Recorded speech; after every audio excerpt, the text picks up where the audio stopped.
na araw-araw ka pinag-iisipan na meron kang gawin. Samok ra siya ba magtrabaho ka unya napay ingana nga intriga, madaot lang imong kamada. So ingon ko, sabi ko sa kanya, "Puwede ba ako lumibat sa education? Kasi 3 naman yung plataporma ko, mapayapang pamumuhay, trabaho, edukasyon." So sabi ko, ah, "Puwede ako lumipat ng DepEd." Sinabi ko din sa kanya kung bakit, ayaw ko na intrigahin ako. And then he said yes. So napunta ako sa DepEd. And then the other one, sabi ko supportan mo yung air travel ko. Sabi ko, di na nangyari yun. Pinilit namin, hindi na natupad yun. Isang beses sinabihan ko siya. Sabi ko, pwede ba sabihan mo yung 250? Kasi na ako ang priority, hindi ikaw. Kasi yan yung usapan natin. Kasi naiintindihan mo, di ba, na meron akong maliliit na anak. Kasi sinabi siya, do I have to tell them? Na semi-British accent. And I said, of course. Kasi presidente ka, ikaw magsabi. So hindi na, isang beses. And then one time, priority daw si Lisa. Hindi ko alam kung anong trabaho niya para sa bayan na ito.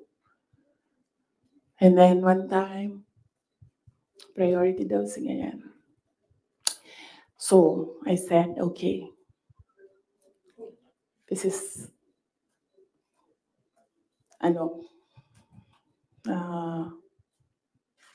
some form of insincerity. Okay, wala namang problema yan. Maliit na bagay lang yan kasi akin. Problema ko lang naman yan, di man yan problema ng bayan. Problema ba ng bayan, paano ako babiyahe? Di naman. So, maliit na bagay. Ako na gagawa ng paraan para ako maging nanay. Hindi na ninyo problema yan. Maliit na bagay lang yan. Okay, so that was that. That was personal sa aming dalawa. And then, dito na tayo sa DepEd. Alam niyo na yon, diba? Sinabi ko na sa inyo. Ang budget ng DepEd. Question? Yes, ma'am. You said for around 11:14 a.m. Hindi ko kasalanan na we're in this road to hell. Hindi ko kasalanan na hindi marunong. You did not finish your sentence, sir, ma'am. Can you elaborate po? Hindi marunong maging presidente ang nakaupo. Kasalanan ko ba yun? Hindi. Ba't sinasabi ng mga tao, kasalanan mo kasi hindi ka tumakbo, ikaw sana yung presidente, hindi siya. But then I said, maaga ako nagsabi na hindi ako tatakbo for president. May madaming mga negative doon sa listahan. Okay, so. Yes, sir. Yes. Sir, tapos ka na. Balikan kita. Ikaw muna, sir. Hanggang anong oras ito, JC? It's up to you, ma'am. Up to you.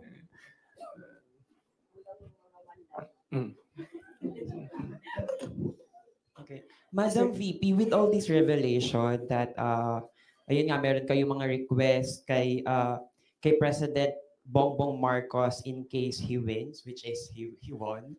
And of course, yung conversation nyo with Senator Amy Marcos.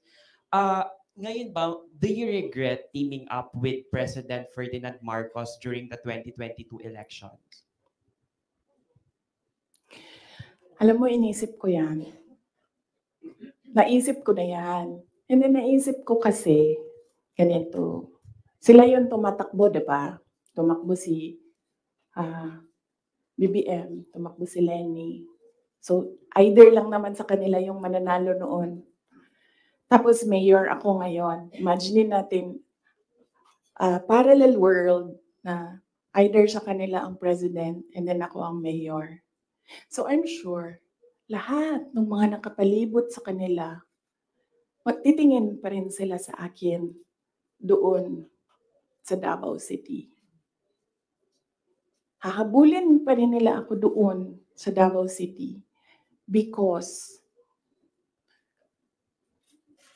tinitingnan nila yung mga nakapalibot sa kanila, wala na yan silang pakialam kasi president na sila, di ba? Pero yung mga nakapalibot sa kanila may pakialam kasi sila yung tumitingin ng future. Sila yung tumitingin ng 2028. And then, meron akong realization yan because ang nagsabi sa akin yan, si former Senate President Manny Villar. Sabi niya, wala kang kawala dyan.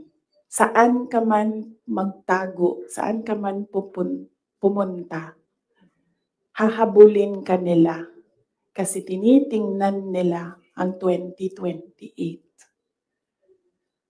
So, I don't regret running for Vice President. Kasi imagine nyo, kung mayor ako, tapos hinahabol nila ako ngayon.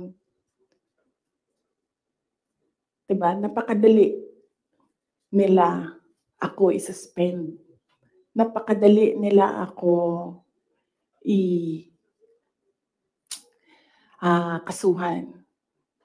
Napakadali nila ako tanggalin sa pwesto as mayor.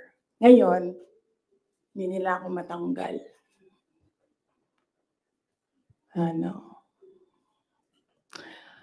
They can drag me to hell. Pagdating nila dun, ako pa rin yung presidente ng impyerno.